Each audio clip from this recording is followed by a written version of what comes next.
हमारे आसपास का चौथा पाठ। अमृता की कहानी। अमृता के दोस्त। अमृता सुबह सुबह उठकर अपने सारे दोस्त पेड़ों से खुशी से मिलती थी। अमृता के लिए रोज़ उनमें से एक पेड़ उस दिन के लिए ख़ास होता था।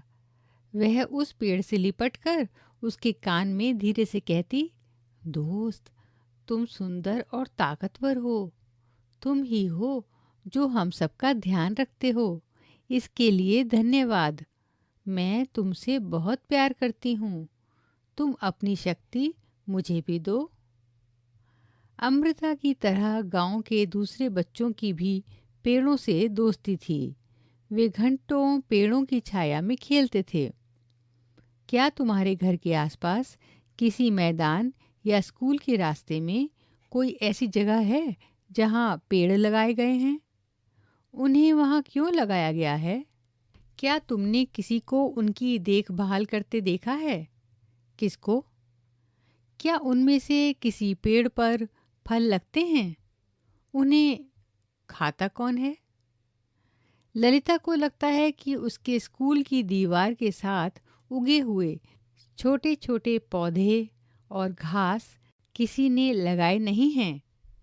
क्या तुम भी किसी ऐसी जगह के बारे में जानते हो जहाँ घास, छोटे छोटे पौधे और पेड़ अपने आप ही उग गए हों? तुम्हें यह क्यों लगता है कि ये पौधे अपने आप उग रहे हैं? पेड़ खतरे में। समय बीतता गया। अमृता बड़ी हो गई। एक दिन वह अपने पेड़ों से मिल रही थी।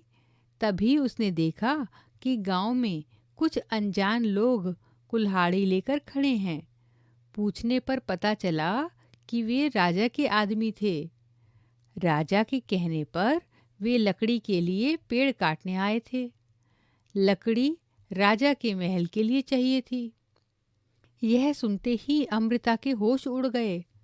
उन आदमियों ने जिस पेड़ को काटने के लिए चुना, अमृता उस पेड़ से लिपट गई। उन लोगों के डराने धमकाने पर भी वह नहीं हटी। राजा के आदमियों को राजा की बात तो माननी थी, वरना उनकी अपनी जान चली जाती। उनकी कुल्हाड़ी के एक ही वार से अमृता के पैरों से खून बहने लगा और वह गिर गई। लेकिन उसने पेड़ को नहीं छोड़ा। अमृता को देखकर उसकी बेटियों और गांव के 300 से भी ज़्यादा लोगों ने पेड़ों से लिपटकर अपनी जान दे दी। जब राजा को इस बात का पता चला तो उन्हें यह बात समझ नहीं आई कि लोग पेड़ों के लिए अपने जान भी दे सकते हैं। वे खुद वहां आए और स्वयं लोगों का पेड़ों के प्रति प्यार देखा। तुम्हें याद है ना उस गांव के बुजुर्गों की बातें? अगर पेड़ और जानवर नहीं होंगे तो क्या हम रहेंगे? इस बारे में कक्षा में चर्चा करो।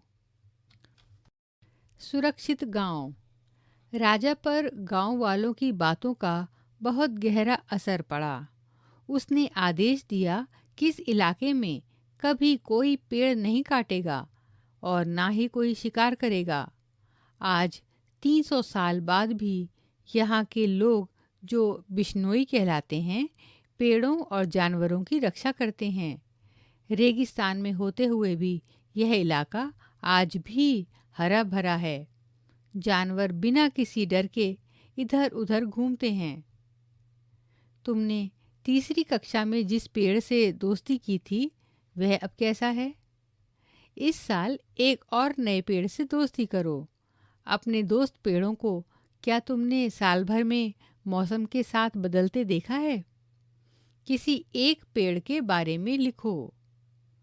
क्या उस पर फूल आते हैं? फूल क्या साल भर रहते हैं? पत्तियां किस महीने में झड़ती हैं? क्या उस पर फल लगते हैं? फल किन किन महीनों में लगते हैं?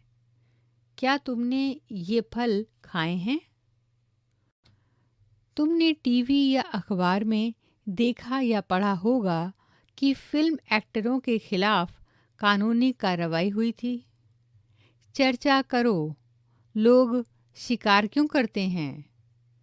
क्या तुम्हें पता है कि शिकार करने पर सज़ा होती है? शिकार करने पर सज़ा क्यों रखी गई है? अपने दादा दादी से पता करके लिखो कि उनकी बचपन में जितनी तरह के पक्षी दिखाई देते थे, क्या उतनी ही तरह के आज भी दिखाई देते हैं? कौन से पक्षी कम हुए हैं? ऐसे कौन से जंतु एवं पक्षी हैं जो अब उनके आसपास दिखाई नहीं देते? अमृता के गांव में बहुत सारी खेजड़ी के पेड़ थे। तुम्हारे इलाके में कौन से पेड़ ज़्यादा पाए जाते हैं? 2 के नाम बताओ। अपने बड़ों से पता करो कि क्या इन पेड़ों की कोई ख़ास बात है। खेजड़ी, यह पेड़ रेगिस्तान इलाके में खूब पाया जाता है। इसे ज़्यादा पानी की ज़रूरत नहीं होती। इस पेड़ की छाल दवा के काम आती है और इसकी लकड़ी को कीड़ा भी नहीं लगता। इस पेड़ की फलियों की सब्ज़ी भी बनाई जाती है। इसकी पत्तियां वहाँ पर रहने वाले जानवर खाते हैं और इसकी छाया में तुम जैसे बहुत से बच्चे खेलते भी हैं।